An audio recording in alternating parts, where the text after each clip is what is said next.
order. We will start with roll call. Director Assad Lucas. Here. Director Battistelli. Here. Director Goldstein. Here. Director Marsh Holsham. Director Potter. Here. Okay, I will entertain a motion to approve the agenda. So moved. Second. Call vote. Director Assad Lucas. Aye. Director Battistelli. Aye. Director Goldstein. Aye. Director Potter. Aye. Okay, please rise if you are able for the pledge. I pledge allegiance to the flag of the United States of America and to the republic for which it stands, one nation, under God, indivisible, with liberty and justice for all. Thank you. Start on to superintendent update. Thank you, Lori. I'll start just by mentioning that today I testified before the legislature, the House Education Committee, in support of this year's School Finance Act proposal. There are a couple of things that I highlighted in my testimony. One is the fact that I'm one of the few superintendents in the state who have served from the time the budget stabilization factor, first known as the negative factor, was in creation, to the time that hopefully it will sunset in the 24-25 school year. I was just a few months into this job as the state was still reeling with the throes of the Great Recession when Governor Ritter asked me and a number of other stakeholders to come down and introduce this idea about a negative factor. At the time it was proposed, a number of education stakeholders said, over my dead body, there's no way you can or should do that.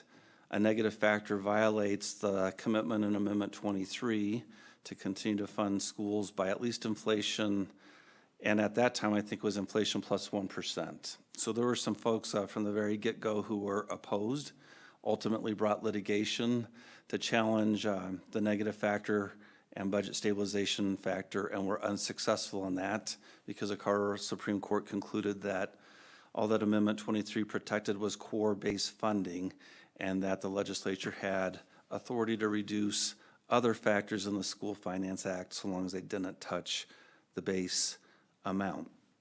I was never in the litigious spot and didn't see the issue through the same lens as others who brought the court challenge. I knew that we had more than 10% unemployment in Adams County at the time, that state agencies, private sector employers were all slashing employees and making reductions, and felt like K-12 needed to do its fair share of reductions at the same time. But what I never fathomed at the time I was sitting in Governor Ritter's office and as that first bill was going through was the magnitude of the cuts that would come. $22 million was the amount of reductions for 10-11 in Adams 12. We made another $20 million in reductions for 11-12. We made another $10 million in reductions for 12-13. At its high water mark, the budget stabilization factor was basically a 16% reduction to our funding and totaled over $1 billion in terms of reduced funding throughout the state. That pain was accentuated, made worse by a number of other things. Para contributions just have grown dramatically throughout the 2010 period till now. Back in 2010, the employer contribution to para was about 13.85%. It's now 21.4%. So at the same time that you're getting funding cut so that you can't keep up with inflation for a way of educating kids that's no longer the way that we need to do it with security and technology and more mental health supports, you're also having even less buying power because you're having to put more of your money into the para pot and send the money back to para each year. So that made it more difficult. Great Recession throughout our nation has reduced birth rates, and so we started to find ourselves in the spot of having fewer kids to serve here in Adams 12, declining enrollment and declining in revenues as part of that, which is true of the majority of districts in the state, including in the metro region. So that was another challenging factor. And then you round that out with just substantial wage pressures that we faced the last few years. I think you all know it's not too long ago, post-pandemic, that we were paying our support staff $12.50 an hour to start, and within 18 months we had to increase that to $17.50 an hour. We just knew that we couldn't compete with Wendy's, McDonald's, Burger King, and everyone else, and other retailers for support staff, often doing much more demanding jobs as paraprofessionals and bus drivers at $12.50 an hour when the signs are saying, come work at Wendy's and McDonald's for $16, $17 an hour. So huge wage inflation there. I did some research, and I believe it was the 1920 school year after we passed 5C, our mill levy override in 2018, that allowed us to make a big stride forward at the time in terms of early career educator compensation. And we were able to get to $42,000 a year for the 1920 school year, and we felt delighted about that. And then quickly, a number of other districts went much further ahead than that. And so as you know, last year we redid our salary schedule so that we could be in a more competitive spot for early career educators. It also comes with some challenges in how we compensate mid-career educators compared to some other peer districts. But we're now at $58,000 starting salary 4 years later. So there's just tremendous wage pressures, para's gone up, budget stabilization factors kept us behind inflation. It's been a tough, tough time. And so I was glad to be able to testify in support of elimination of the budget stabilization factor next year. I know the painful cuts that we made, especially in the early years because of the budget stabilization factor. We got rid of middle school sports. We eliminated our outdoor education program. We increased class size, especially at the high school level, but to a meaningful extent at middle school as well. We reduced intervention support services for kids behind grade level in reading and mathematics and other disciplines. We froze wages for educators a number of years or gave very, very minimal increases. One year we actually did a paid decrease because our money was going down and our para contributions were going up. And so it's been a really painful time in public education for a variety of reasons, but the budget stabilization factor has played an important part. And there was a good bit of testimony today reflecting on that era, and the conclusion that several witnesses drew that I concur with is that combination of factors is one of the main reasons why we now have a legitimate shortage of educators that we didn't have when I started in this role, especially acute shortages for those who work with students with disabilities, for those who want to serve students in high poverty Title I environments, and educators to serve students who are multilingual learners. So I'm glad that we've taken a small step forward in terms of getting rid of the budget stabilization factor, and yet as Representative Byrd, who sponsored this bill, remarked to the committee, there's still so much work to be done given the high cost of living that's emerged, especially in the metro region, and the high housing costs. Much remains to be done if we want to be able to attract staff and provide the high quality staff to serve kids that I think our students deserve. The second piece I testified about as part of that, much more briefly, was about mill levy override matching, and I'm going to talk a lot more about that here in a few minutes. But 2 years ago, the legislature, as I think I've communicated with many of you, decided to address the huge inequities between school districts in our state and mill levy override revenues. And the legislature recognized that there are many districts who are low property wealth districts. Adams 12 is one of the lowest, and I'll talk more about that in a minute. That if you're a low property value, low property wealth district, for Adams 12, it's because we have very little commercial presence, and we're largely, from its inception, a bedroom community of fairly modest priced homes. That if you're in that spot, the tax burden that comes with raising the same amount of money as a high wealth district like Boulder or Denver, it comes at a much bigger tax burden than other places. And so the design behind Senate Bill 22-202 2 years ago was to start to allocate some state matching funds for school districts that have either passed overrides or are going to go out to their voters, and you could tell your community that if you pass this, the state will match some of it to make up for the burden that you have in being in a lower property value community. They put $10 million in the kitty the first year. We got about $2.2 million of that. They put $23 million in the kitty for this year. My understanding is those funds have still not been distributed or allocated, but as of the most recent modeling runs that I've seen, 87% of those funds, more than $20 million of the $23 million, are set to go to 4 school districts in El Paso County. One district is supposed to get more than $9 million alone. And Adams 12 goes from $2.2 million out of $10 million last year to $165,000 out of $23 million this year. We've been working with Representative Byrd for some time and have tried to work with other legislatures to get their attention to how badly broken this formula is. Representative Byrd's the only person who has paid attention to this. We hope to get it corrected for this year and to get it corrected for next year.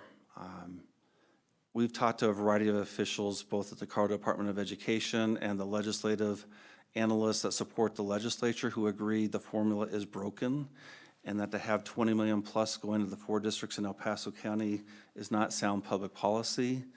Those huge variations in terms of matching year over year don't allow us to tell our voters with confidence at this juncture that if you give us more, the state will give us more on top. That's meaningful.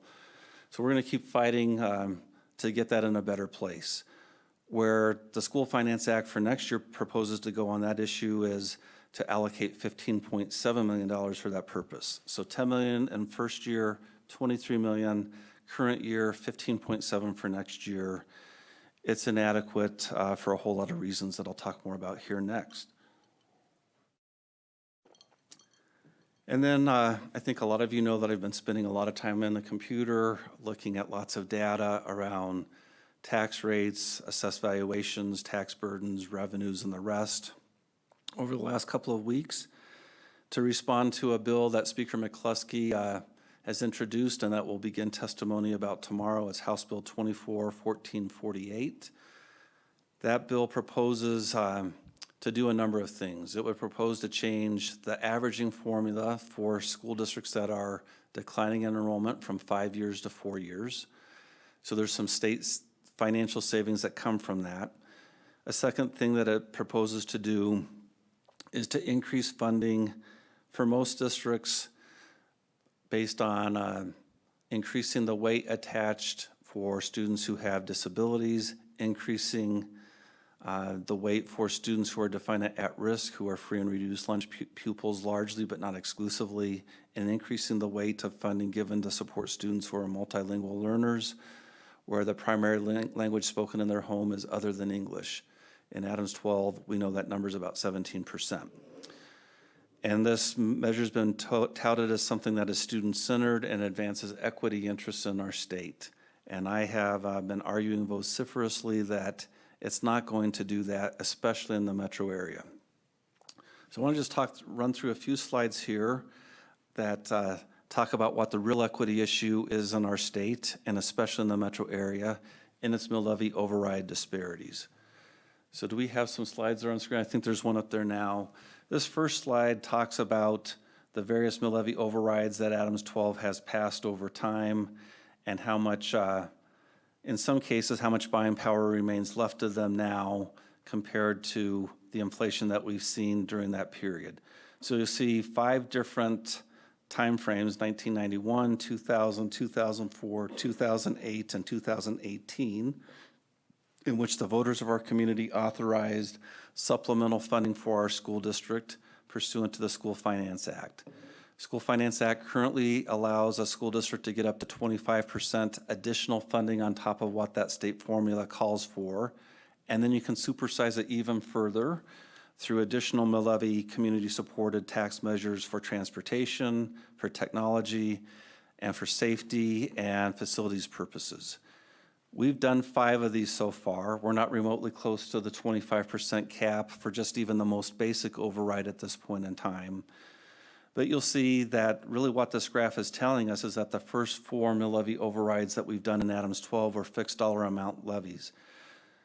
And when you do that, if you ask for $9.9 million, for example, in 1991, if it's not increased by inflation over time, it just reinforces the old adage that $20 doesn't buy you nearly as much as it used to 20 years ago.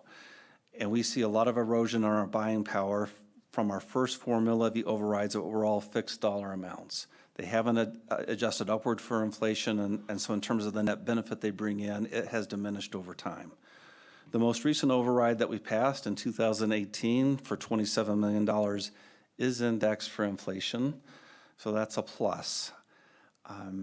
But you'll see that in terms of the buying power that we had intended to have and voters were initially approving, that has waned over time. I'll also say that over the last 15 years during my tenure, most of the districts in the metro region have adopted mill levy overrides. In many cases, they're larger than what we've done, and they're either indexed to inflation or they're fixed mill levies that allow a district to raise significant more revenue when property values increase in a significant way, as they have in this latest assessment period. So that's the first slide that I wanted to talk about. This slide here shows on a per pupil basis how much each of the 15 school districts in the Denver metro region receive from the levy overrides. You'll see the high water mark is Englewood at more than $4,500 a student. When I share this data with people, they're often surprised, feeling like Englewood is a small, high-poverty school district, and that is very much true of the students they serve and the families they serve. But Englewood also has tremendous commercial property presence there that allows them to raise a lot of money with a fairly small tax increment to do so. Next up is Boulder at close to $4,500. Boulder, I know, is one of those districts that has a variety of mill levy overrides. They're maxed out at the 25% level. They also have some supplemental levies for security and maintenance and for transportation, I believe. They may also have a tech levy. You can look all the way through this list and see that we're at the bottom of this curve, 13th out of 15th. I'm glad selfishly for our students in our community that we're higher than Adams 14 and 27J, but we are at a huge competitive disadvantage in terms of revenue and what it allows us to do in terms of supporting our students compared to most of these other districts out there. Which takes us to this next slide.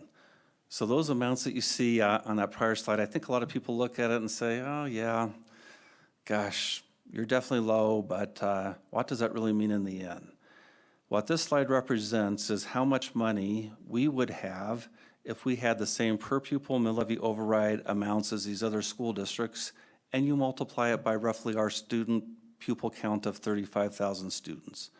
So we find ourselves each and every year at a huge disadvantage, but those numbers have grown much larger over the last couple of years given these property tax or property value increases throughout the metro region, and the fact that many of our peer districts have much more of their mill levy override money that's indexed to inflation and grows much more significantly than ours. And there are several districts, St. Vrain is one, 27J is one, there are others beyond who have fixed mill levy overrides, which allow them to recover huge amounts of money and make huge strides in total revenue in very short amounts of time. I'll just say for 27J, 2 years ago, their mill levy override per student was about $45 per student. It's now more than $1,100 per student because they have a fixed mill override amount, and with the big property tax increases they've seen, they were able to make a huge step forward. As you multiply 35,000 students against these higher per pupil amounts, you see that we're $91.5 million behind Boulder, $74 million behind Denver, substantially behind just about everyone on that list, other than Jefferson County and Douglas County, which serves a much different group of students and is in a different labor market than us. The net outcome of this is it puts us at a huge market-based disadvantage in offering compensation to staff that's competitive. And I hear an increasing number of educators tell us, I'd like to stay in Adams 12, I like the work, I like the way we do the work, but I can make $20,000 more a year in DPS, or $20,000 more a year in Westminster Public Schools, or in Mapleton. And it's not because they're managing the funds any more effectively. In fact, the other slide that I don't have here talks about administrative costs throughout the region. On that one, we're 14th out of 15th. Only Cherry Creek is lower. Theirs is in the 5% something range about how much they spend on administration we're in the low 6.4% range, roughly. There's lots of skepticism about how Cherry Creek accounts for administrators, and so they've longstanding been a huge outlier in terms of administrative costs. So I think there's really credible ways to argue that Adams 12 is really the lowest in the region in terms of administrative costs. We try to be judicious about what we do both at building-based administration and here at the ESC. And yet with that restraint around spending money on administration and really thoughtful management of the other resources we have, we're finding ourselves in a growing spot of challenge in terms of competing with other districts for staff. This year we have more than 50 vacancies that have continued for multiple months and in many cases the entire year because we can't attract enough special education teachers here. We have more than 30 special education and paraprofessional vacancies that have continued through most of the year. We have lots of vacancies in Title I environments, especially at the middle and high school level for positions like math and science and other spots where those individuals can go to other districts or serve in other environments and make much more money. And we also have a few vacancies in terms of staff that support multilingual learners. And it's only going to grow worse if the speaker's proposal goes forward. I'll just share one final thing that's not on here either. But I'll just ask you to take on Word and we'll get it into a slide deck eventually. The other piece of data that I've collected and shared with the Speaker of the House, the Joint Budget Committee and others is the property values within school districts on a per pupil basis. In Adams 12, we are 15th out of 15th at $119,000 per pupil. In Inglewood, it's more than $360,000 per pupil. In Boulder, it's almost 3 times as much as us. And what that means in terms of practical impacts for taxpayers is if we tried to have a $4,500 net override revenue amount coming in per pupil like Boulder does, for a Boulder taxpayer who owns a $500,000 house, there's probably not many $500,000 homes in Boulder, but if somebody does, they're paying about $400 a year to generate toward their contribution of generating $4,500 a year. In Adams 12, that owner of a $500,000 home, which is much more common in our community, would be paying $1,120 a year to raise the same amount of money as Boulder's getting, but almost 3 times the tax burden. So that's what we're fighting against, and that's why I'm so disappointed in the Speaker's proposal that it's supposed to be about a student-centered finance formula and about equity. And the end result of what she proposes in her 105-page bill that proposes to spend more than $1 billion out of the state education fund over the next several years, that's been introduced with less than 30 days left in the session. What it proposes to do in the runs I see is increase our funding roughly the same, but a little bit less than Mapleton, than Westminster, has the same sort of increase that 27J would get, and is really the same ballpark as a DPS. It does give us more money than a Boulder Valley and a few more affluent districts within the region. In the end, it will do absolutely nothing in terms of putting a dent in the $91.5 million deficit we face against Boulder, the $74 million deficit we face against Denver. And frankly, if you're in Adams 14, who already is at the bottom of the pecking order, for someone to tell you that this bill supports equity, when I guarantee they have a much greater percentage of vacancies because their compensation is so much less, because that's all they can afford, you should be nothing but strongly offended by the Speaker's proposal and the narrative that this is really all about equity and supporting kids. So my push over the last couple of weeks with lots of correspondence to a variety of officials is to talk about how the existing mill levy override matching formula for the $23 million this year and the $15.7 million for next year is badly broken and needs to be fixed, and to advocate that the legislature put more money into that spot so that the taxpayers in Adams 12 do not have an undue burden compared to taxpayers throughout the metro region, and so that we can compete in this public school marketplace for staff in ways that we have a huge disadvantage about right now. that's the work, passionate about it. It's uphill sledding. There's lots of alliances and coalitions that form on these things in predictable ways and don't pay attention to the details and don't pay attention to the facts. But I'm going to continue to fight this fight. There's just too many things about how this works right now that are not fair for our kids and for our taxpayers and our community, and it's time for things to change. So I wanted to bring you up to date on that, and I'll have more updates in the days and weeks ahead on that piece. Thanks very much. Thank you, and just speaking as an individual, thank you for your advocacy. On to Board of Education comments, recognition, awards, and vision. We'll start with Director Potter. Okay, well, mine will not be as passionate or lengthy as Mr. Godowski's. I had the pleasure of joining several of my board members and staff to attend the Westminster Business Award Gala on Saturday. It was a wonderful evening. I always love the opportunity to see the business community come in and support the community, even when they're, especially when they're doing so much in the space of education and with students and kind of that workforce development piece. So it was great to spend some time with them. Other than that, it's only been a week since we were up here last, so I want to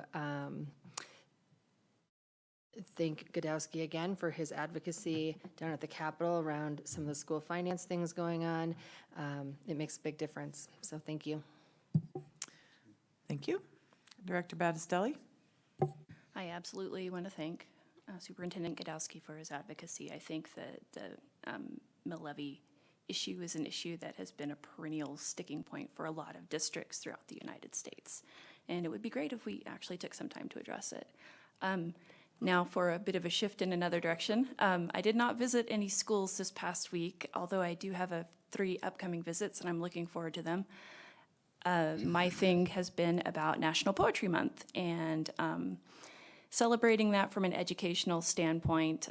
So last time I talked about the benefits of reading poetry for kids, the sort of skills and abilities they develop learning as they learn how to read poetry and respond to it. This time around, I'll talk about how to write poetry. Again, my background is I'm a former English professor, current learning experience designer at CU Boulder in the School of Education. And so I've taught a lot of grammar in my time, and most people hate learning grammar because it tends to be very punitive. You can either do it a right way or you can do it a wrong way. But when you teach kids how to write poetry and you teach them, it really helps them learn those grammatical rules. And more importantly, it helps them play with those rules and break those rules and do fun and creative things with those rules. So it's very good for kids from that standpoint to be able to write poetry. The other piece is just allowing them that creative outlet. It helps them build their vocabulary, and I could just go on and on. So those are some of the benefits. I did give Francis a couple of resources to add to the notes if anyone is interested. I have a couple of resources for parents and a resource for educators. I also have a couple of book recommendations because I'm a former English professor. Obviously, I've read lots of poetry, but these are books for kids. Joyce Sidman. She has a book of poetry, The Dark Emperor and Other Poems, and it is about nocturnal creatures. So it's a book of nature poems. And the next one is an old school book. It is by Randall Jarrell, who was also a poet. But it's a book, and the pictures are by Maurice Sendak, famous children's illustrator and author. And it's called The Bat Poet, and it's a lot of fun. It's a sort of like a novella, and it follows a little bat who decides he's going to break all the rules and be different from the other bats, and it has lots of poetry interspersed. And I'm so passionate about it because when I read it to my son, he was 3 or 4 years old, and that's when he decided to compose his very first poem. It was also his last, but I have hopes. It inspired him, and that kind of shows you what poetry can do, right? And the final thing is I do have a quote. It's from David Harrison. He's a children's author. Teach a child to write a poem. We give a gift that will last a lifetime. Long after the ball gloves and the bowling balls and golf clubs are put to rest, there will remain at least one activity that can be practiced with pleasure and deep satisfaction. And that's why your child should learn now to write poetry. Thank you. Thank you.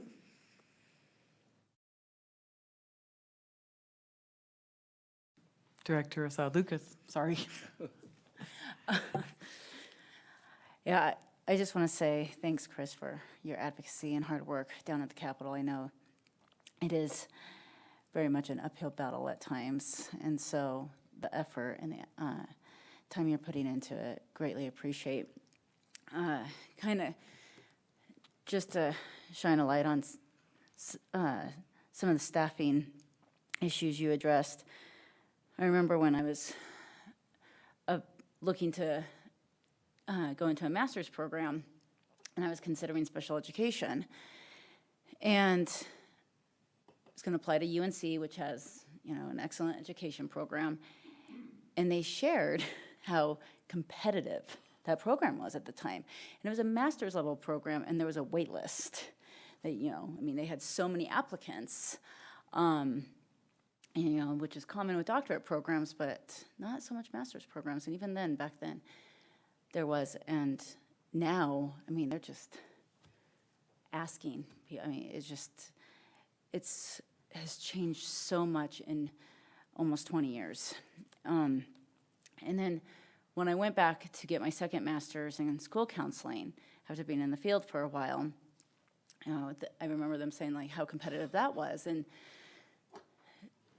finding a school counseling job was so hard, and I knew, which it was, and I think I realized how concerning, and we had a serious issue with staffing when I got on just our website for job openings and saw 5 school counseling openings a couple years ago. That was unheard of even 10 years ago.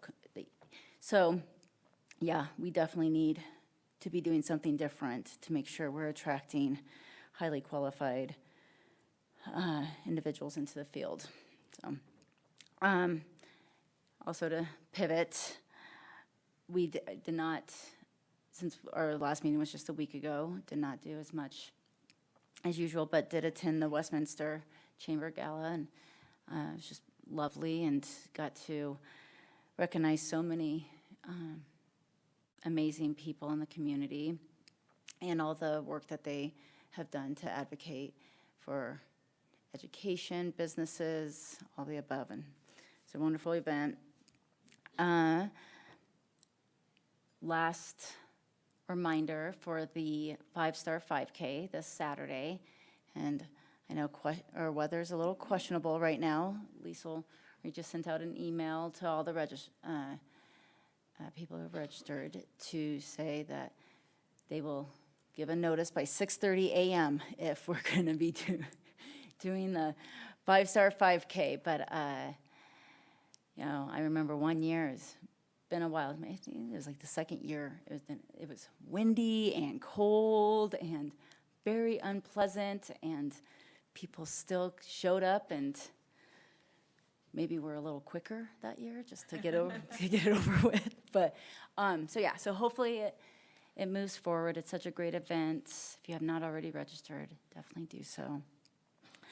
And I think my last thing I really want to just highlight is one of the committees that I'm on is the IBS committee, and I sit with Chris and Lori, along with other educators and district admin, and we're starting to come to the end of it and have a lot of work to do, but we have done so much work already, and this is only my second year being on it, but I've heard that this is probably one of the hardest years it's been with the topic, and one of it was our Title I funding and a pilot program of how to change something that has just not been working.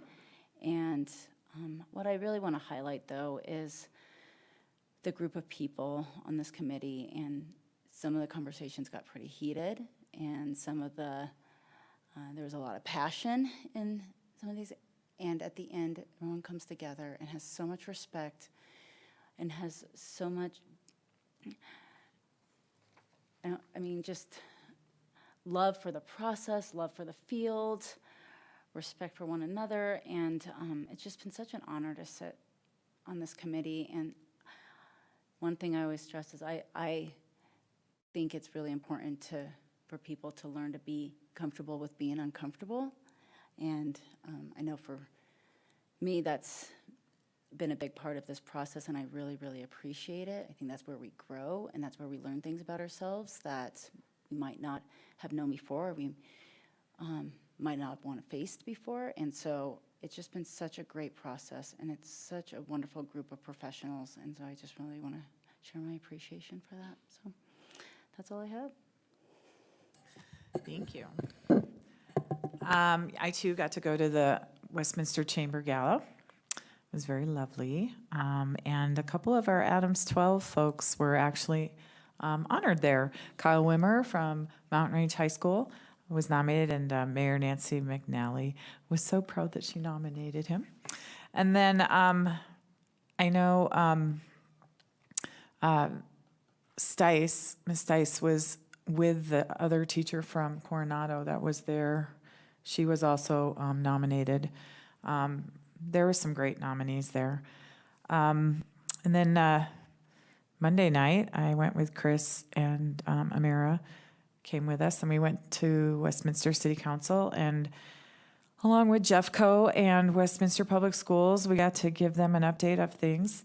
A lot of the things that we said were things that were just said just a little while ago, that Chris had talked about.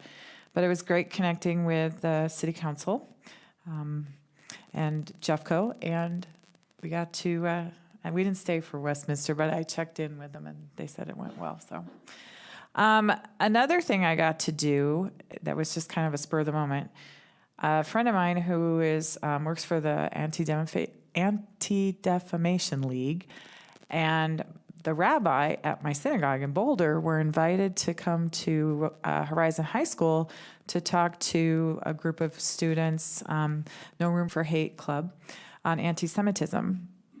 And so one of the students, her name is Abby, she told her story. And it was kind of sad. It was just not kind of, it was sad to listen to some of the examples that she's had to endure being Jewish in school. And Jerry Pinkster, the guy from the ADL, talked about anti-Semitism and what it is. And the Rabbi Fred Green, he too talked about, he tried to get more dialogue going, because that's Rabbi Green's nature. He likes to have dialogue with the people he's talking to. And I asked a question, and I asked the kids, and they're a very diverse group of kids. They weren't all Jewish or anything, because there's really not a lot of Jewish kids at Horizon. But I asked them how many have seen signs of anti-Semitism, and quite a few raised their hands. So I just want to let you know that it is out there, and something maybe we might want to think about being a little more aware of, especially in this day, with the state of what's going on in Israel and Gaza, and the differences between national issues and religious issues. So anyway, that was that. Today I got to go to Stookie Elementary and visit. It was kind of funny because I spent a semester at Stookie as an AP, as a TOSA AP back in spring of 20 some odd years ago. And there's very few staff members left there that were there when I was there, but I do know several of them because just from other experiences around the district. And you can know, I always like to say I can walk through a school and just kind of feel the culture a little bit. You just can sense that a lot of learning is going on, and people feel warm and safe there. And it was in the middle of CMAS testing, but they were doing their CMAS testing. And then the office manager that was there when I was there is retiring. And one of the things that she managed to do before I left was find the yearbook from the year when I was there. Looked a little younger, but yeah, it was me. And I really appreciated that they appreciated that I took the time to come visit. So it was great hanging out with Deb Volker, and Helen is the assistant principal, and listening to their experiences and what they bring to the table for our district. So that was great. So that's what I was up to. All right. Board committee liaison reports. Courtney, has there been a FAC meeting since our last meeting? Yes, there was a FAC meeting this morning. They discussed some of the 5C items. They will be presenting to us, I believe, next week. And then exciting news, they all approved and were in agreement over our investment policy and some of the policies around how we deal with our investment dollars. So that will be an exciting thing to see move forward as well. And they will come and present to us on all of that soon. Thank you. All right, on to general public comment.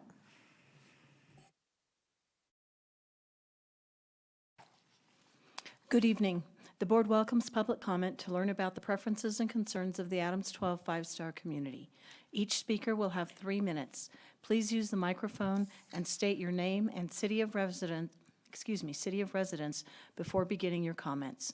Please give any handouts or information you would like to share with the board to Lee Coca here to my right. Speakers will be prompted with the 30-second sign when you have 30 seconds remaining. Please begin to wrap up your comments. Speakers will be informed when the time has expired. Please end your comments at that time. The first speaker is Thomas Scoville.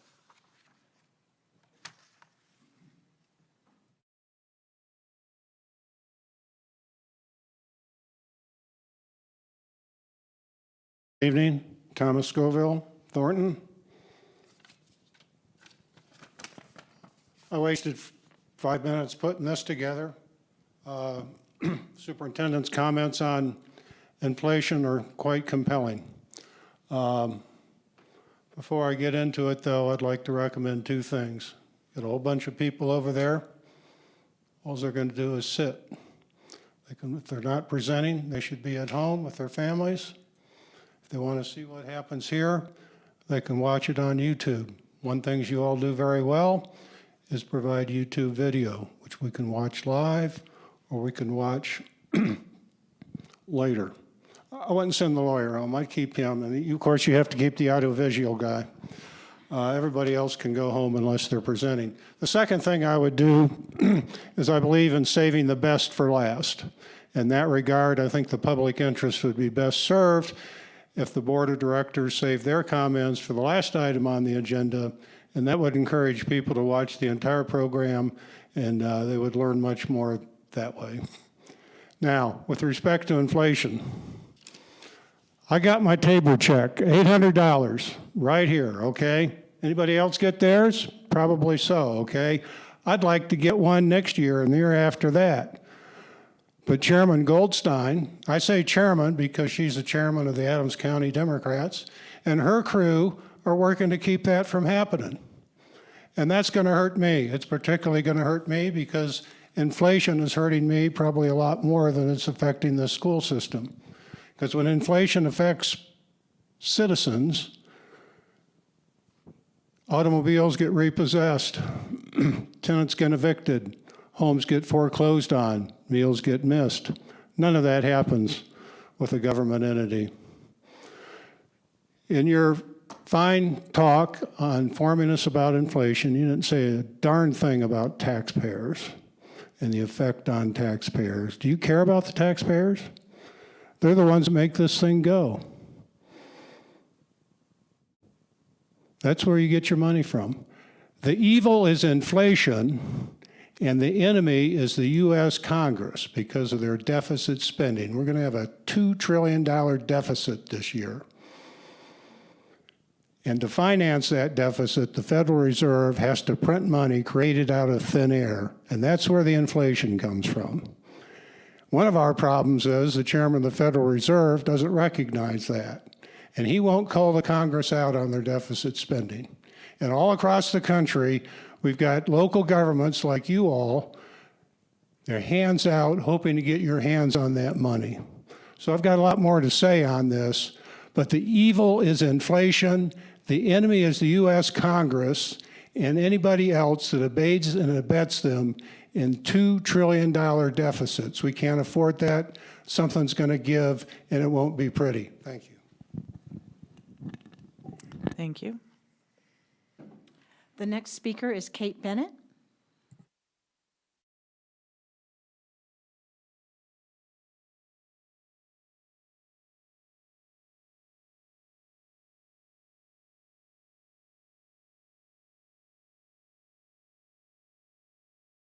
Just make this short for you guys.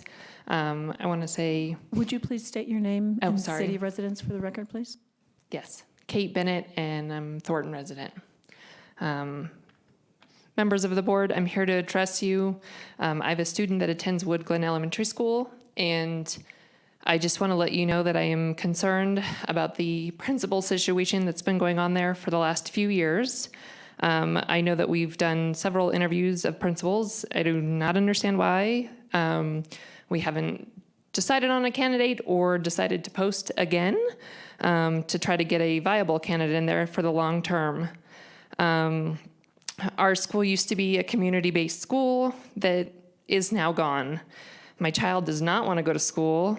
There's nothing that serves him to go there. It's not fun. They took away almost all extracurricular activities and anything that was semi-fun to him.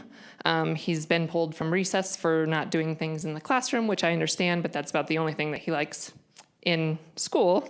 So it is challenging to get a 8-year-old to go to school when things are not well at the school level. I sit in these board meetings and I hear budget cuts and inflation, and it worries me about the kind of teachers that we will get at this elementary school where learning is the #1 priority, and if we can't teach our kids young, they're not going to be like the last group of kids in the last meeting excelling from Adams 12, and I am very concerned about that. So that's all I have. Thank you, Ms. Bennett. The next speaker is Kayla Banks.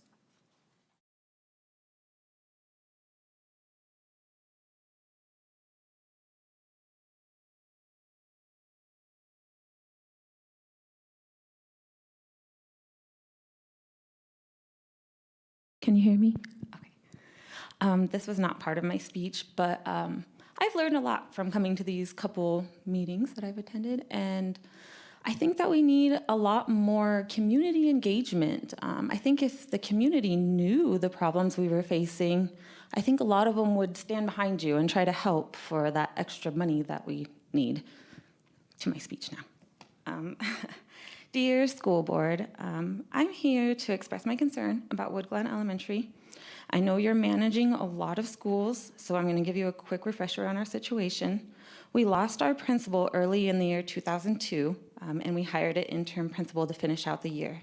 And since we've hired a different interim principal for the 23-24 school year, and now we've been informed that that same but temporary principal is going to continue for our next year. While Ms. Madsen is highly valued and comes with many accolades, she's only here for a short time. I would like to stress that this time around, we need a permanent principal to get us from year to year for more consistency and a chance to really learn from each other. My more immediate concern, however, is the transfer of our longest serving teachers. We were recently informed that 3 of our teachers are being transferred without a choice, some of which have been at Wood Glen for 20+ years. They're unmatched in their dedication, and they give our school and our students,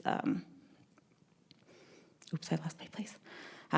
They're really respected amongst the students and the staff alike. The community kind of questions the motivation behind the transfer.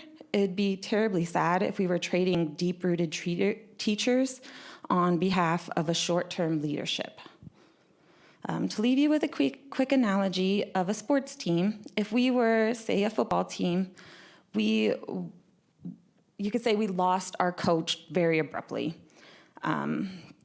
Then we came together as a team and leaders emerged. We stood together to keep our fans, or the students, going.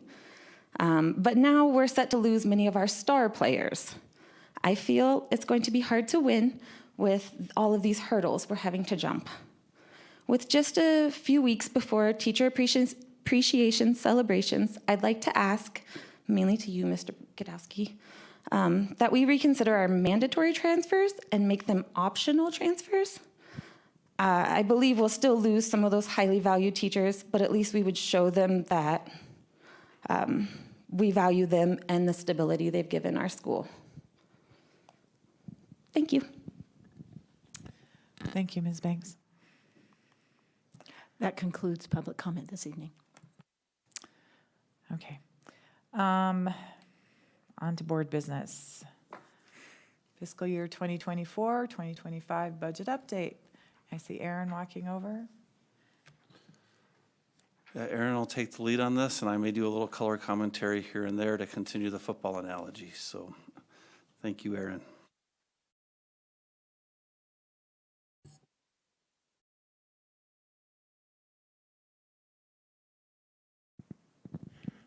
Nothing like getting ready for the spring game. Let's see. I know we have to come back out of this.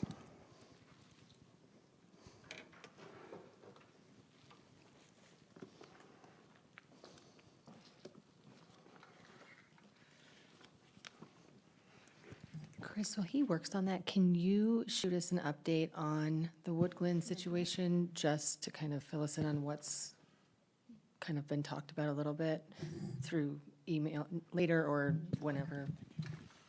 Sure. So you want like an email update from me about that situation? I'm happy to do that. Good evening, board. My name is Aaron Olberg. I'm the Director of Finance for the district, and I appreciate the opportunity to come speak with you tonight. As the superintendent mentioned, you certainly will come in and assist with the things that we're talking about. What I want to make sure everyone knows is that as we begin our budget development, this really begins a long time ago.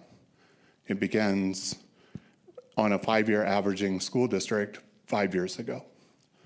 And as we start looking at the School Finance Act, where we think we're going with enrollment, where we're thinking we're going with teachers, et cetera, that work really begins in earnest in October. Once October rolls around, one of the biggest pieces there is funded pupil count and October count overall. We start then estimating how many students we think will be here the following October. So a full year in advance.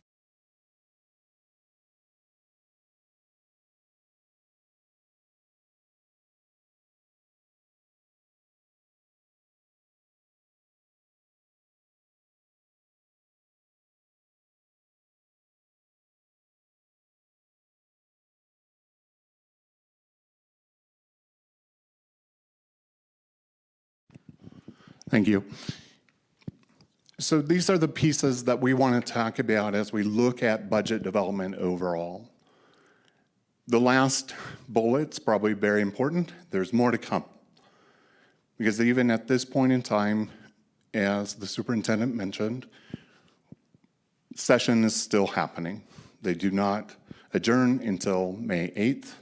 We don't have all of the pieces that we need, even though we need to adopt this budget. So we're going to talk a little bit about what we do know, or what we believe we know, about the School Finance Act for the current year, for 24-25. We know that there was an inflation adjustment of 5.2%, which impacts only the base. So as the superintendent mentioned, part of the analysis that the state Supreme Court did is that that inflation adjustment applies to the base funding. We can't just say overall we get 5.2% or more. That is only at base funding. So that does increase to $8,500. And please don't mind me, I like to round a little bit. As the superintendent mentioned, eliminating the budget stabilization factor is incredibly significant. It's significant for all school districts across the state. What we have currently seen is no change in how we count our at-risk kiddos. In this definition, we're talking about free and reduced lunch kiddos. As well, we're not changing the 5-year averaging calculation. The reason we say there are no changes is because we do expect changes. And those are currently being talked about in the speaker's bill, as well as now preparing for 25, 26. So those who like the ABCs, we are always budgeting constantly. When we look at projected funded pupil count for next year, the emphasis here is on funded, and we'll talk about that in a little bit. The funded pupil count is estimated to go down by 900 kiddos. We'll talk, however, that comes from a 5-year averaging proposal. It doesn't mean necessarily that we're losing 900 kids. It means that the impact of averaging is starting to help us less. And this is what we mean by the impact of overall averaging. Averaging is in place so that one day you don't show up with 2,000 less kids in school district and you're immediately dropped 2,000 kiddos in funded. Instead, what happens is that's divided over 5 years, in that instead of automatically being declined 2,000 kiddos, it then would be 400 that would drop off every year. You'd be fully funded for that 2,000, but the next year only for 1,600. The next year only 1,200. But those kiddos aren't kiddos, they're funded kiddos. And so it does help, and it's helped dramatically across the state for declining enrollment districts. Without this, there really is quite an immediate funding cliff. Why is that important? Because we're already setting the budget for next year. We don't know exactly how many kiddos will show up in October count. So it's really good that that piece is in the statute. One of the things that is in statutes looking forward is that 5-year averaging may move to 4, or it may move to 3. There are different proposals about what that 5-year averaging means and how it impacts the district overall. So more to come there. We'll continue to watch it. It's just when we start thinking about the line of averaged funded pupil count, you'll just see that that is always above our actual count. And because it's above our actual count, that is that extra funding. Those are the bars that we see. So very important for us all to know that as we continue to look ahead to 2028, 29, as we look ahead over the next 5 years. Here again, we're just continuing to look at the overall for 5 years. Again, the budget stabilization factor going away. We do always look at in the inflation measure, and we're taking, and I have a lot of sources for how we look at inflation. The first comes from our own legislative council and Office of State Planning and Budgeting. I am also on with the Federal Reserve of Cleveland, ours in Kansas City. So we're always trying to triangulate what we think both the CPI inflation is going to be, as well as the producer price index, which is a little bit different basket of goods as we look toward either building new construction, et cetera. So looking at a lot of different angles as we continue to budget and look at the pressures overall of that budget.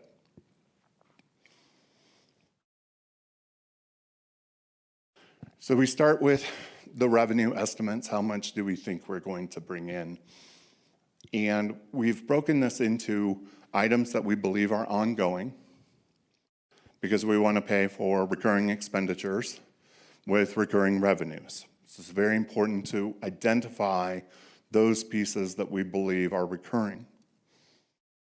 We've seen the increase to the School Finance Act. We'll have the inflationary increase of 5.2%. As Chris mentioned, we only have one of our MLOs that is tied to inflation. So that would be the small increase that would come off of the 2018 MLO. We're currently with that inflation piece and the risk market that's out there, our interest rates are also very high at this moment in time. So when you see $1.5 million of interest earnings, we do believe that that piece will be ongoing. But we don't believe all of it will be. So if you look at the second bullet up from the bottom, you'll see that we don't believe all of our investment earnings will continue to recur because of just time and knowing for sure that, I'm hoping, that those interest rates would then come back down. So those are really the big buckets in those pieces. I think really strategically looking at our reserves, making sure that the reserves are correct, and where we can, we're spending those down. So you'll see a couple of different items and changes to one-time resources. If those resources are spent down, then they're no longer available in reserves going forward. When we talk about reserves, we always mention many times that reserves and the use of a reserve is a one-time use. They don't come back. So now we flip to the other side of the equation in the general funds, and we talk now about expenditures.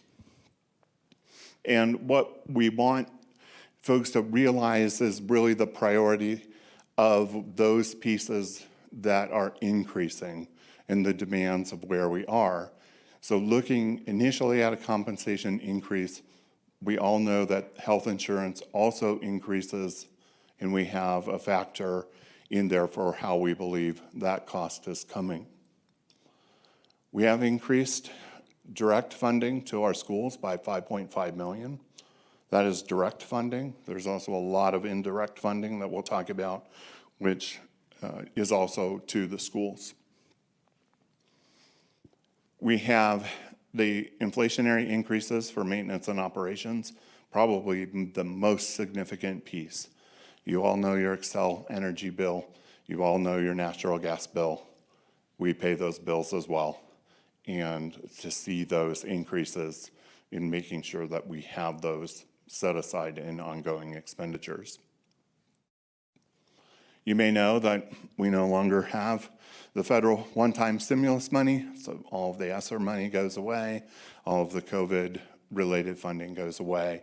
That does change things like indirect cost, which is the amount of money that we can retain to help pay for administrative burdens of dealing with those pieces. So we'll have a change in indirects that will it's weird because it goes the other way. It increases our expenses because we don't get money to offset our expenses. So, sorry, that's a weird one. We are reducing mostly staff in the ESC and other pieces within this building by $1.6 million. We will continue to decrease the enrollment reserve reduction, and we're making sure that we never over budget.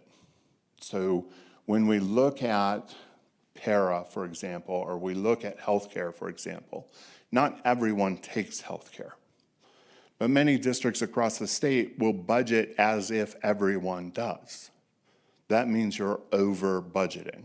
You're anticipating costs to be higher than you know that they will be. Same thing with para.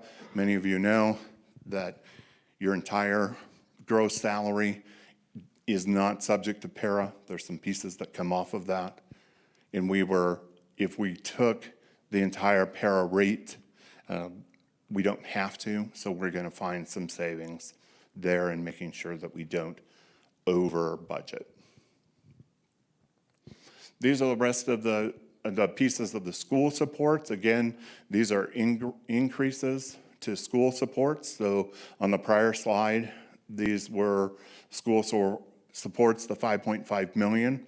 As we look at what those are, we have student support services.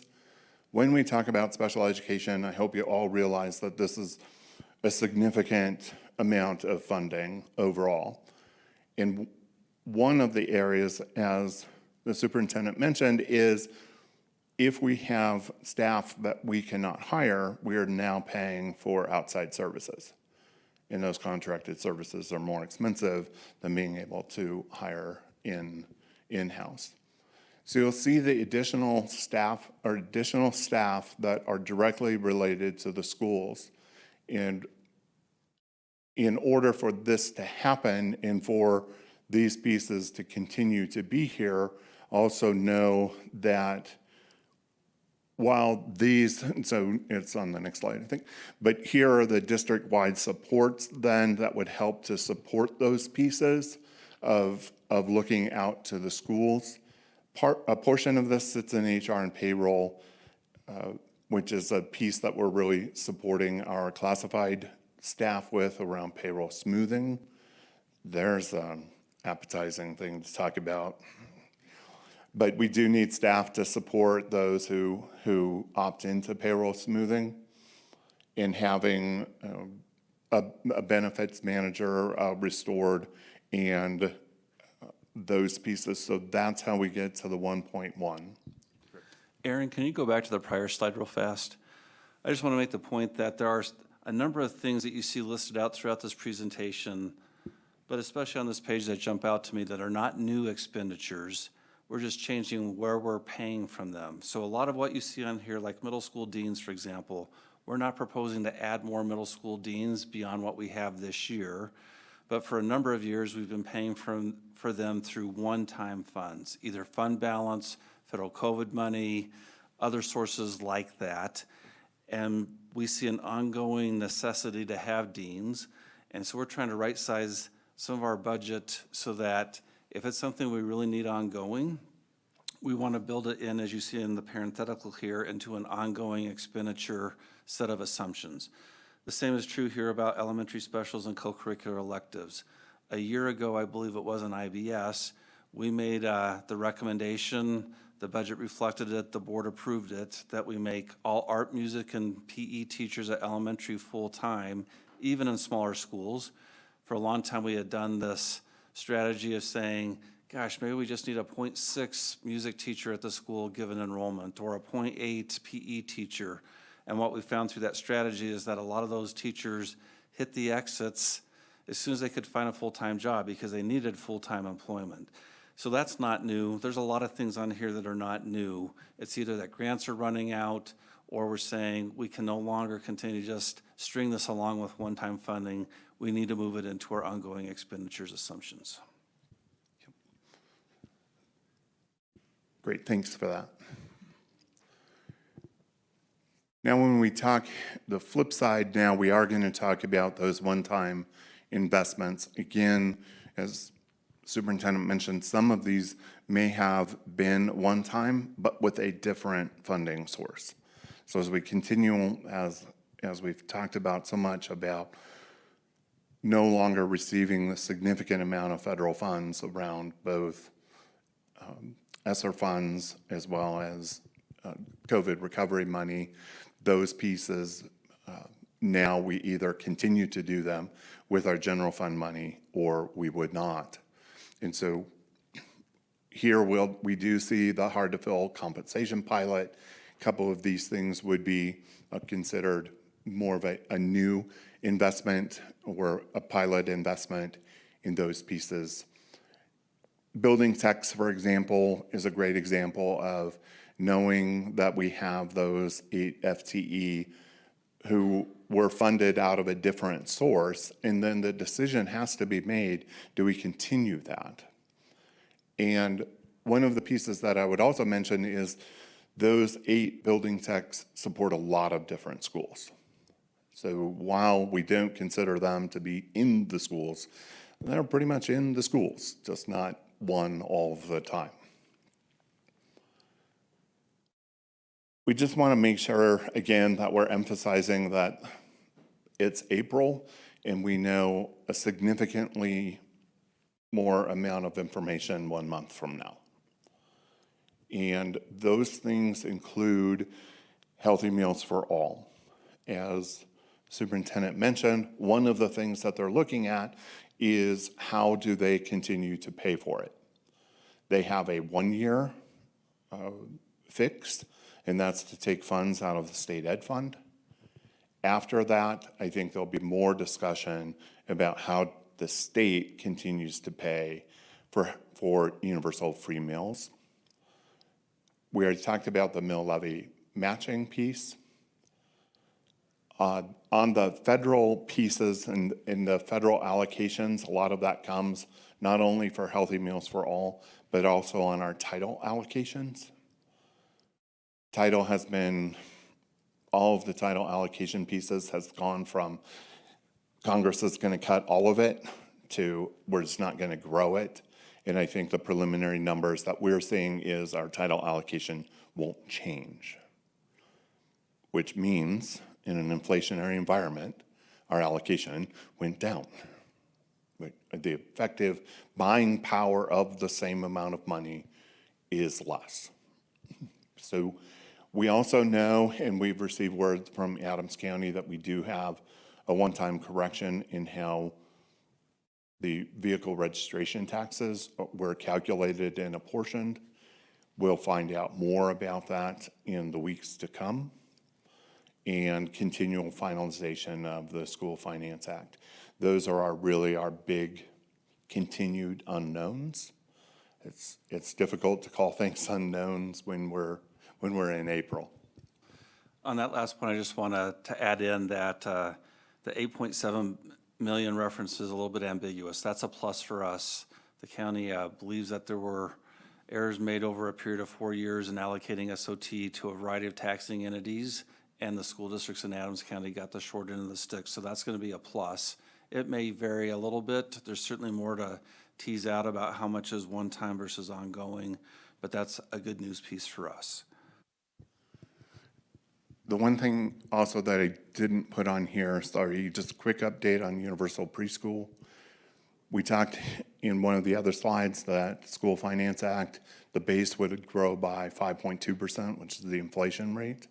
We're seeing the universal pre-K rate grow only by 2%. So the funds available for universal pre-K, again, are effectively going down as we see our work in continuing to offer preschool to all of our kiddos. So the funds, certainly the funds that we receive in universal pre-K do not always fund the entire amount of preschool. So especially when you add in things like special ed in that environment. So that probably wasn't as quick as you wanted it to be, but it's very important, I think, for us to always continue have this discussion. I do think it is important, as much as we can continue to communicate these ideas. It's so important so that we level set that discussion, and we're all starting with the discussion at the same point, and then having discussions about where to invest our money. Thank you, Erin. Do we have any questions, comments? I have one question. So, especially with the BS factor being paid down or eliminated, one of the things that I've heard is that even though it's being paid down, all that money obviously is not going to be paid back. So therefore, even though the schools will be funded, it's actually only being funded at about a year 2000-ish level, give or take, I guess. Is that correct? Like, I mean, is that due to? Right, so I think we could look at different points in time. So 2010 is the budget stabilization factor, negative factor, budget stabilization factor was introduced. Then from that time frame, while there has been other moments to try to allow that to grow, it really hasn't, right? So one of the downsides perhaps is that when that Tabor piece does its work and it ratchets spending down, It never ratchets it back up to where it was before. We continue now to grow. Once we've changed the base lower, we're now growing from that lower base. What changed that was then the voters approved the Ref C measure. For those of that, you remember that. That did step up a little bit, that comeback, if you will. But we're only now getting to where we would have been had that funding been constant over the last 14, 15 years. But certainly, no one's under the illusion that there's no liability to the district. In fact, the monies that they do have set aside, Chris mentioned once, or we'll mention many times, the state education fund.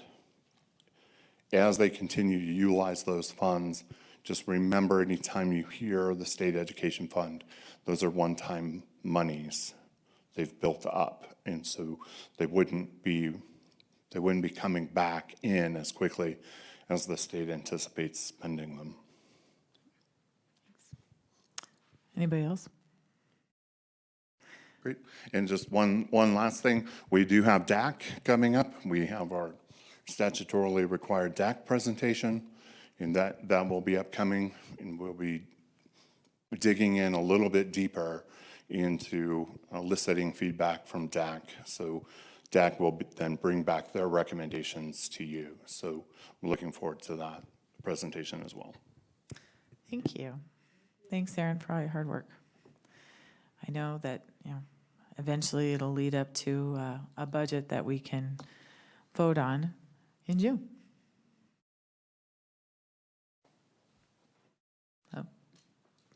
Okay, next on the agenda is an update on negotiations. I see Dave Lockley over there, and Mila.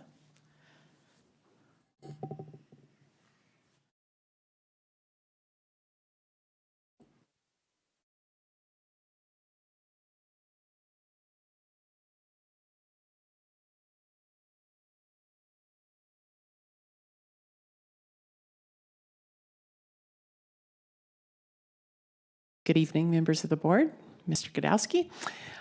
Dave and I are here tonight to just give you a bit of an update on our progress to date. We're not finished, but we're making great progress, as Amira alluded to. And I'm going to let Dave do most of the speaking to the DTEA topics, maybe adding color commentary, and then I'll give you a brief update on CSEA topics. All right. This year in negotiations, we've done quite a bit of work. One part of our work every year is looking at old and outdated language. Many parts of the agreement has been in existence for 50 years or more, and so it takes due diligence to go through and make sure that all of the language means what it meant to mean and is updated. So for example, in Article 1.7, it talks about the definition of school year that really hasn't been applicable since I was a student in Adams 12. So we updated that language and did some other work to updating other language. We are really excited about the innovative work that 5 Star Online has done and are excited to roll that into the contract itself. And then to recognize our educators who receive an educational specialist degree, which is something more than a master's but less than a doctorate. We created a new level in the salary schedule matrix in order to kind of clearly and definitely recognize their achievement and educational level. And we're currently working on discussing the impact of the changes to our calendar. This is our first year in our new calendar, which oftentimes has complications, and so we're currently working through some of those and believe we will have a recommendation for everyone after our next meeting. And tell them how many hours we spent. I didn't know I was skipping over that part. It was a Freudian skip. We have so far been negotiating for 62 hours. That does not include the hours spent in subgroups and by our study committees and others all working to create a great product for everybody. The 62 hours seems short for the amount of time you and I spend doing this. 23 more hours here in subcommittee. Yeah. As we have been doing our work each year, speaking of things that haven't been updated in a long time, we are starting to go through our co-curricular sections of the master agreement, looking at what is our current practice, what are the needs of the current generations as far as students, groups, and activities. We've currently done our work with the elementary level and middle level, and we're going to save the beast of high school for not this year. And so in the elementary schools, we noticed that there were quite a few district-sponsored activities that weren't recognized as a called-out specific dollar value for the master agreement. And so we named those specifically things like, Lions Club races, student leadership, honor societies, those kinds of activities. We also updated language for the middle level, specifically including more district-defined activities like math counts and Battle of the Books, but also adding a category for affinity groups that up to 3 that would be called out specifically inside of a school's budget that they could spend. And both of these committees have been working and done really great work. One of the issues still to be discussed is what exactly are we paying for when we're paying these different stipends? Are we paying for the supervision of children, or are we paying for the preparation and the work that goes into putting in these groups? Our good friend Clay Stansberry, who is ahead of all of our co-curricular activities and electives and whatnot, likes to point out that as a band director, he was paid pennies on the dollar for every hour that he spent doing all the work for band. It's the necessary work, and he was glad to do it, but we just need to be upfront and clear about what it is we are or are not paying. And so that work is still to be done to really define what that is. All right. As Superintendent Godowski had already mentioned, we have been doing some work with our elementary specials. Last year, we moved to full-time specials, art, music, and PE in each of our elementary schools. And then we've been working in what to do with our computer science courses across the district. As fluctuation in enrollment happens, right now, those allocations were really based off of, how many sections of each grade you have in a school, which fluctuates each year. And so we created as we get ready for the mill and other things, a kind of a hold harmless so that schools can continue to build their programs. 1.0 across the board. Oh, sure. Yeah. The computer science teachers, we're not only meeting this minimum standard, but funding some additional FTE to ensure that I think 9 of our elementary schools have full-time computer science teachers as we move toward this full implementation of computer science in all elementary schools. And so that's a little bit above and beyond what we negotiated, but we were able to do that in places where it made sense.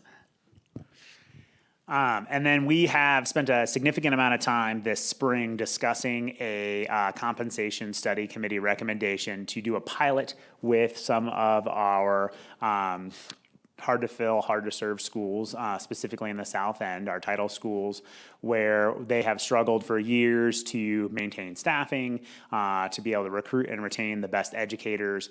They also just have a different year requirement. They need more training. They need different opportunities. And so this year, we built out a pilot that would allow us to explore 2 different things. One is a different way of compensating educators at these schools attractive? Is that going to bring in the new generations of teachers into our workforce, attract other people from other districts, and help them stabilize their workforce? In addition to that, we did work that defines what their duties are differently. So really breaking out the job duties instead of just everybody's a teacher and then you do these other things. We really said, what is the work of a early career educator the first 3 years? What is the role of a professional educator? What is the role of a teacher leader in the building or a capacity builder? And we created very specific job descriptions. And then with that, because those job descriptions required additional time, and both in training before the school year and throughout the school year, we adjusted their salary accordingly. And so through the work that was approved by you all last year, we identified 2 schools, made a recommendation, and that recommendation was approved by Cabinet, and we picked Thornton Middle School and Thornton Elementary School that would start a 4-year pilot in the fall. And those staffs have been notified, and we've been working with them collaboratively to build these job descriptions and really put all the fine detail work necessary to do that. Yeah, sure, real quick.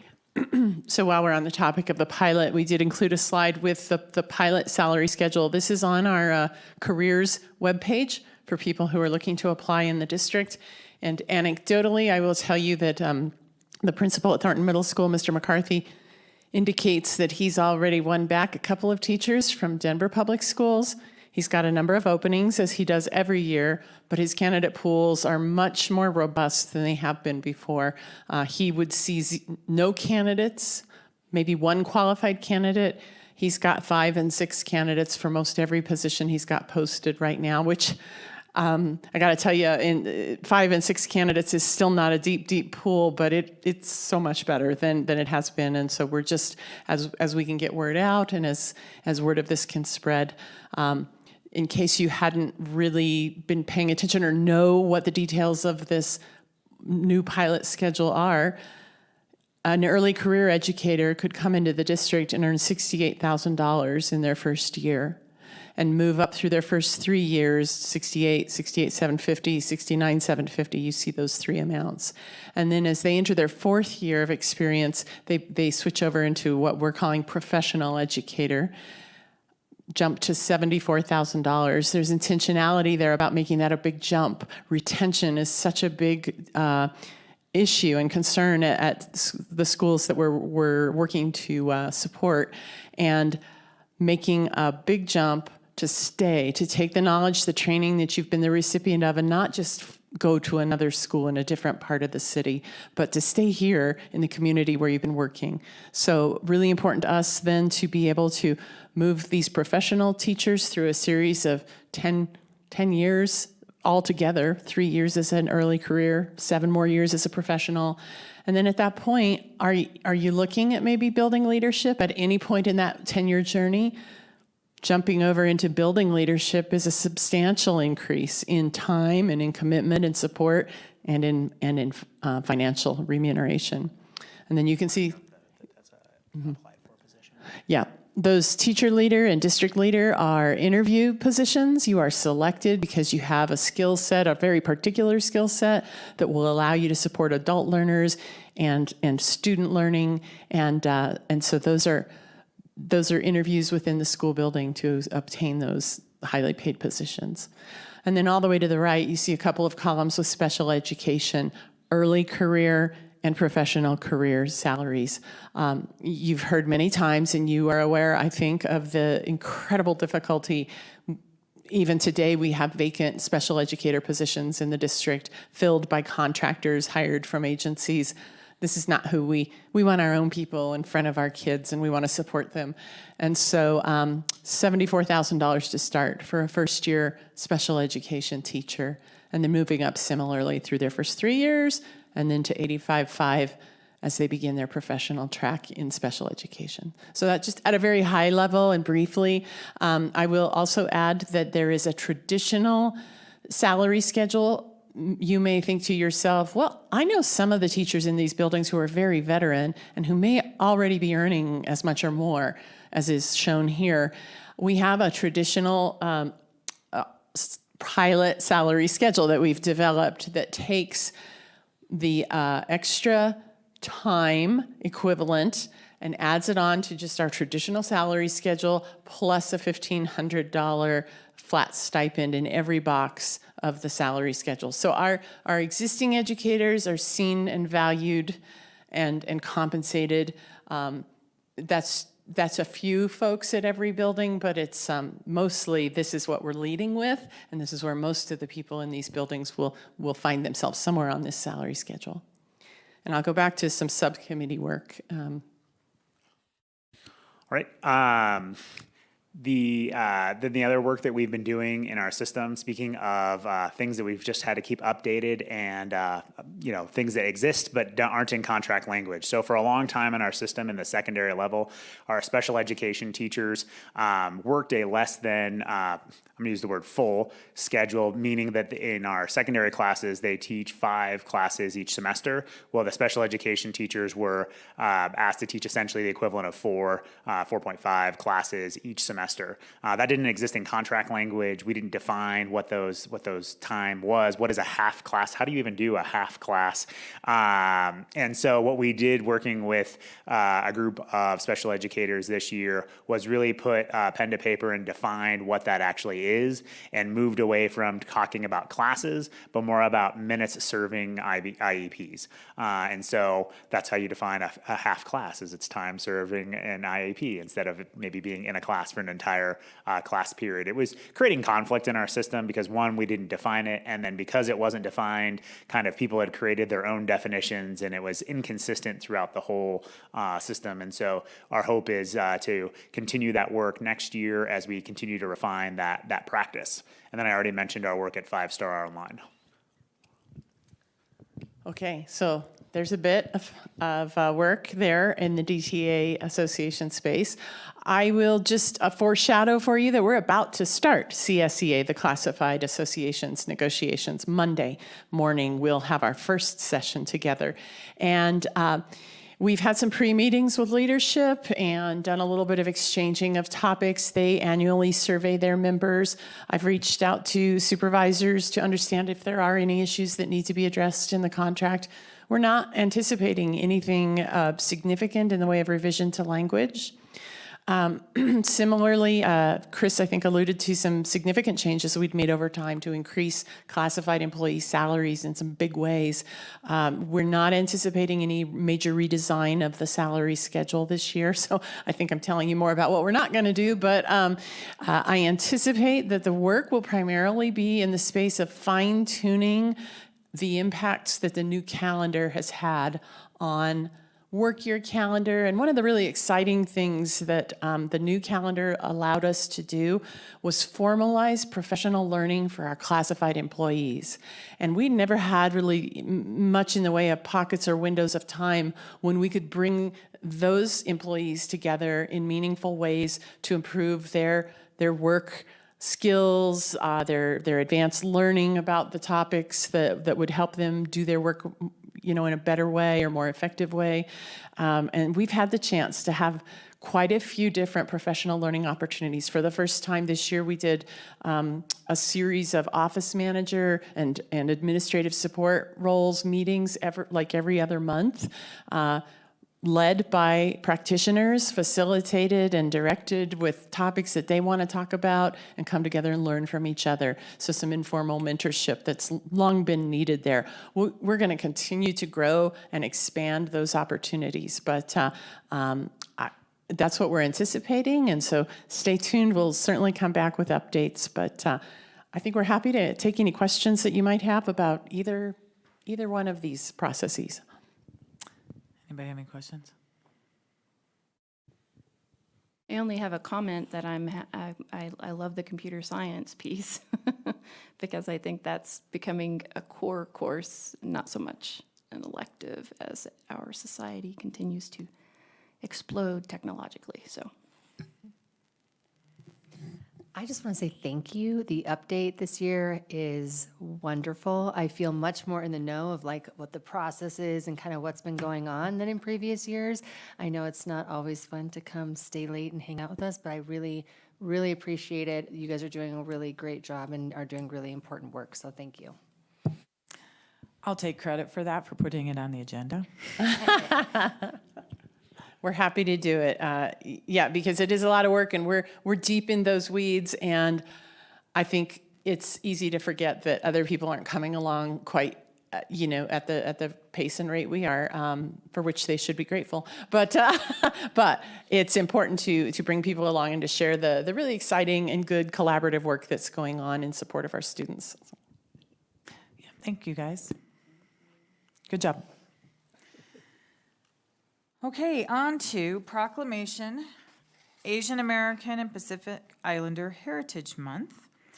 I will first entertain a motion to adopt the proclamation declaring May as Asian American and Pacific Islander Heritage Month in Adams 12 5-star schools as presented. So moved. Second. Any discussion?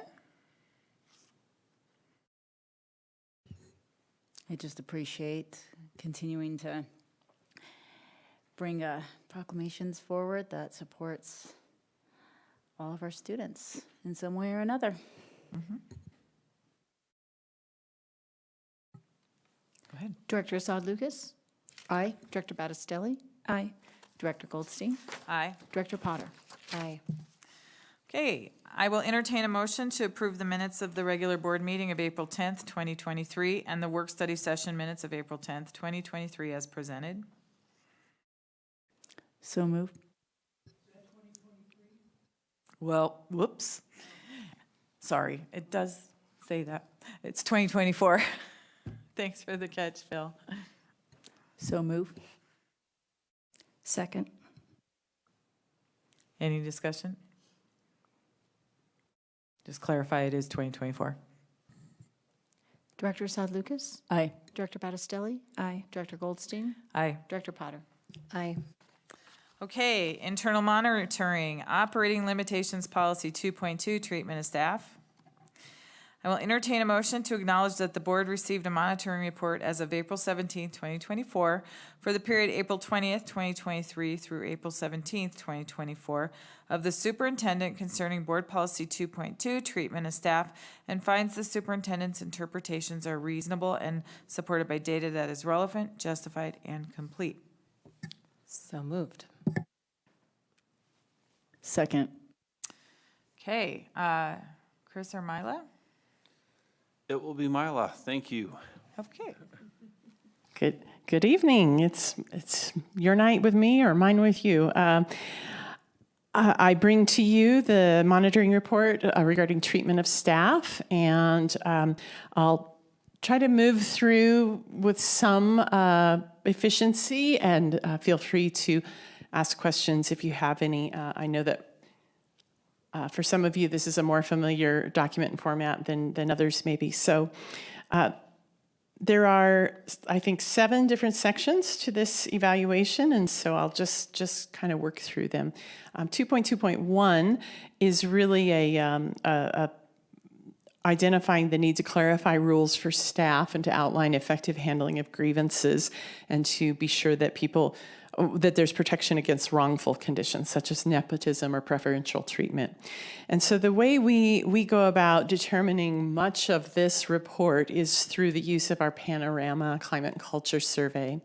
And Panorama is a national survey tool. We've been using it ever since 2017, and using essentially the same question set all that time. And so we have some good trend data, and I've changed the format a little bit this year to really show you the whole trend over time. But in addition to being able to compare nationally for most of these questions, we do have the option to create custom questions. And so on this item, the board has created some custom questions that allow us to determine whether or not these conditions exist. And we measure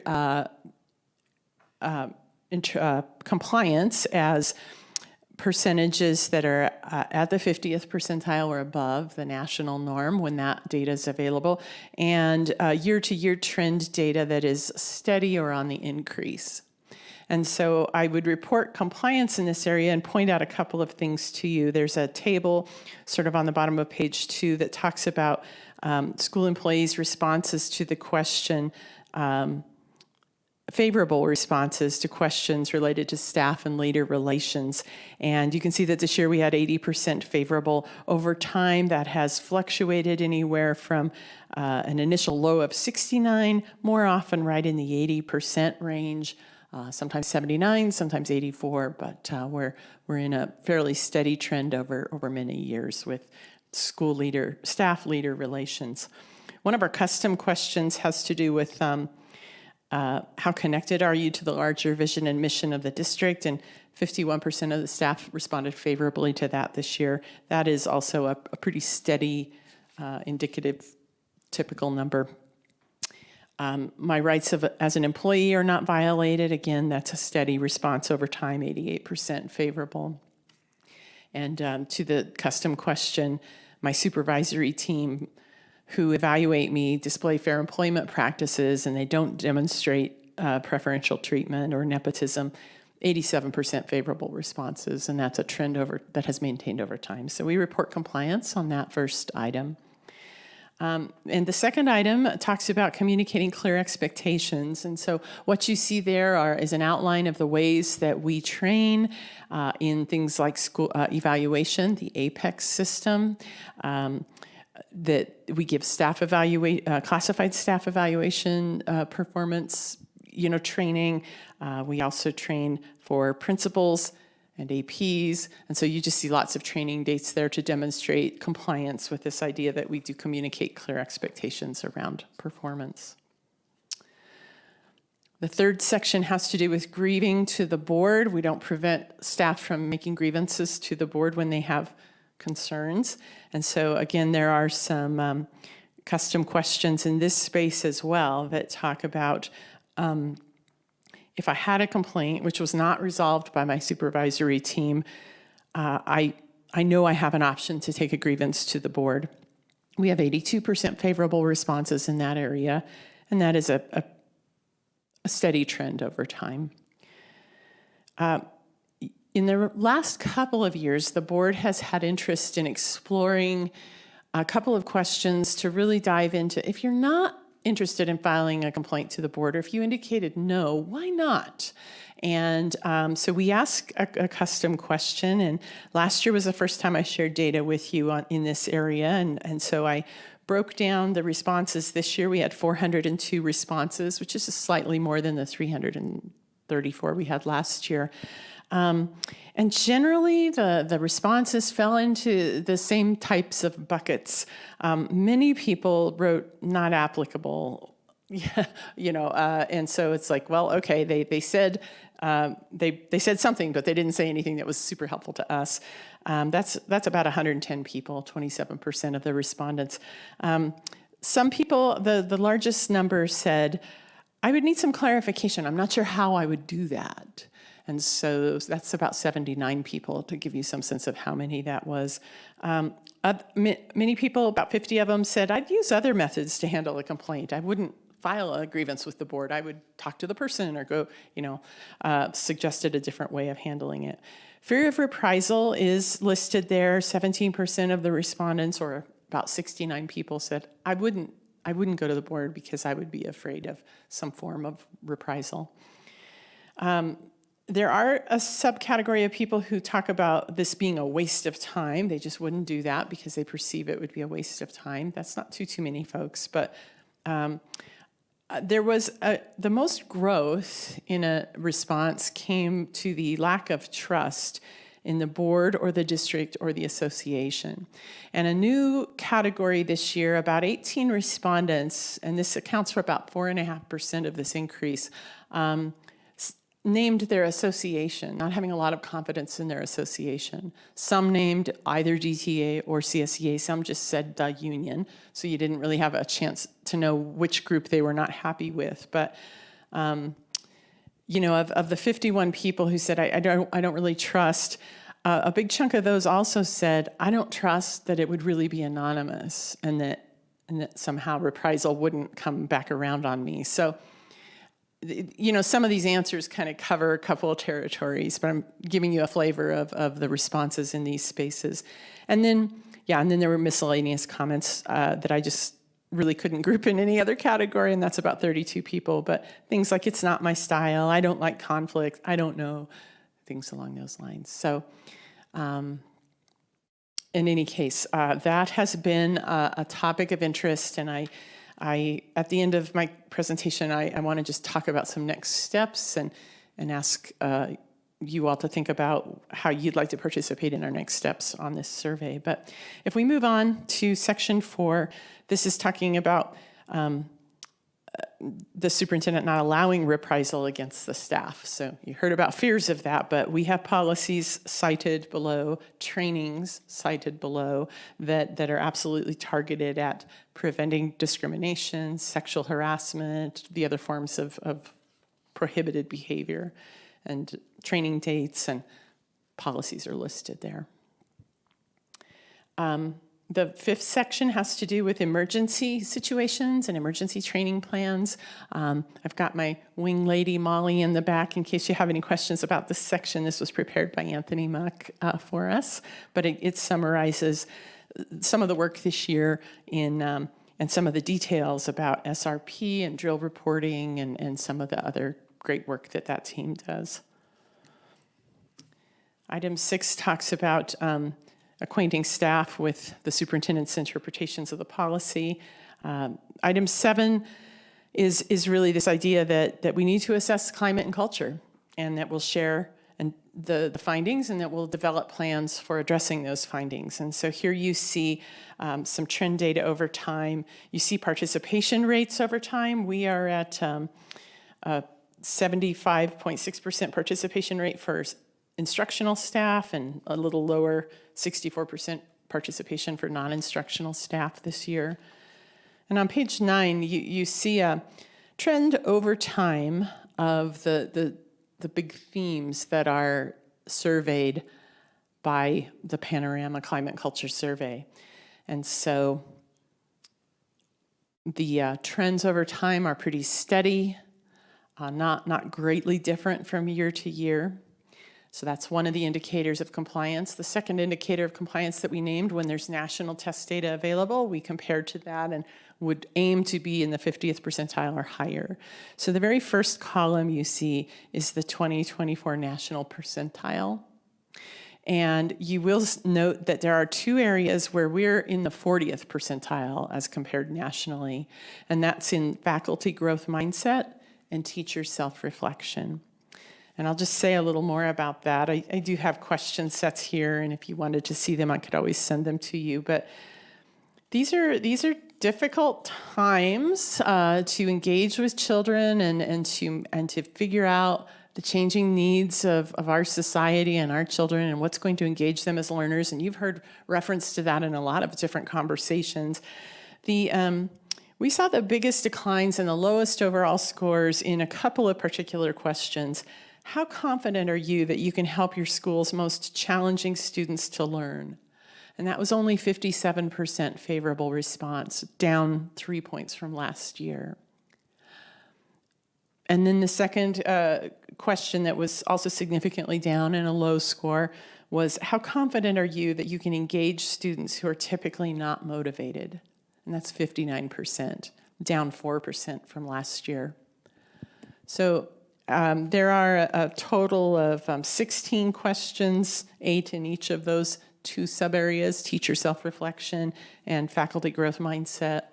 And I think that's just a little window into the type of struggle I think that teachers are reporting. And so we are concerned about that and supporting teachers in those spaces. And so definitely some thinking and some work as we respond to these survey results for how can we support and structure our work so that there can be a little more self-efficacy, so that there can be a better result there for teachers and our kids particularly.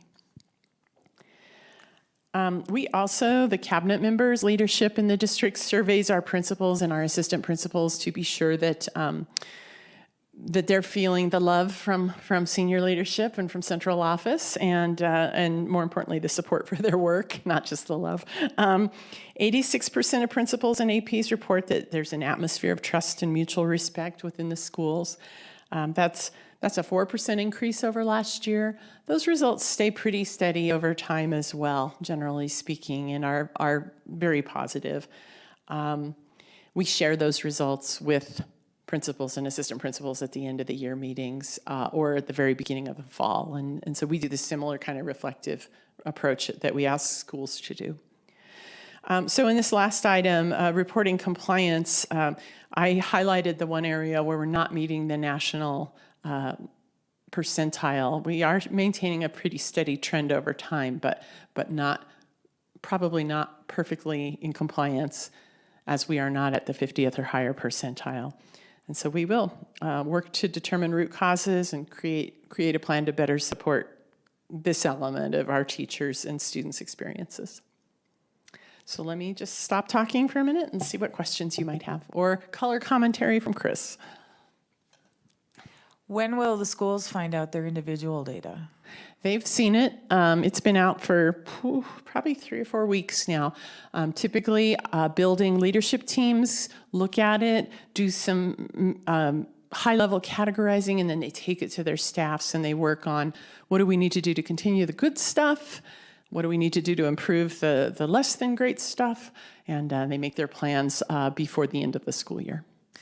Can we get that data? Like the individual school plans. Yeah, I think we could work to figure out how that could look for you. We usually Yeah. do. Okay, yes. I had a question about the custom questions. Yes. And the question is about, do we allow faculty and staff some means of providing input on those custom questions? Well, Either okay, so thank you through- so much for segueing to the thing I alluded to and I haven't gotten to, which is we've been doing this survey with this exact version of the questions since 2018. We started with Panorama in 17. We did a bit of a set revision, and then we've been using this set of questions for the last 5, 6, 7 years. It feels like it's time to look at the number of questions, the themes, what's serving our needs, what's really helping us determine those root causes of climate and culture in our building. And so I'm speaking of staff only, not the family survey, not the student survey, but for the staff survey, which has been in place this long, I'm forming a committee of representative principals, teachers, to give input, to look at the surveys, to do some revision for next year. And I think I had a question for you all on the custom questions that you're asking. You know, are these helpful? Are they asking exactly what you want to know?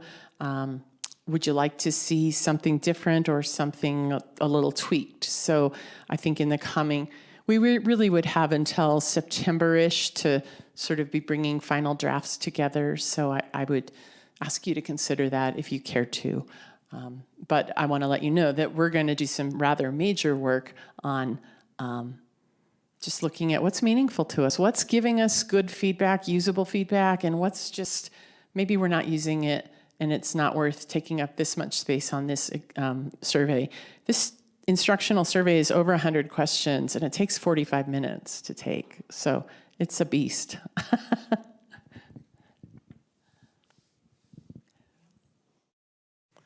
Okay, we'll call the vote. Thank you, Mila. Yeah, thanks, Mila.